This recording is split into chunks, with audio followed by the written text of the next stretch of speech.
కార్యక్రమాన్ని శుభారంభం చేస్తున్నారు గౌరవనీయులైన ముఖ్యమంత్రి వర్యులు, ఉప ముఖ్యమంత్రి వర్యులు, గౌరవ మంత్రి వర్యులు, గౌరవనీయులైన శాసన మండలి చైర్మన్ గారు, శాసనసభ స్పీకర్ గారు, డిప్యూటీ స్పీకర్ గారు.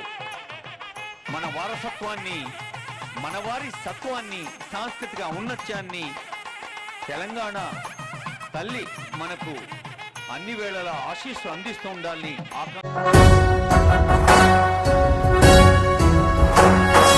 జయ జయ హే తెలంగాణ జననీ జయ కేతనం, ముక్కోటి గొంతుకలు ఒక్కటైన చేతనం, తరతరాల చరిత గల తల్లి నీరాజనం, పదపదాన నీ పిల్లలు ప్రణమిల్లిన శుభతరుణం. జయ తెలంగాణ జయ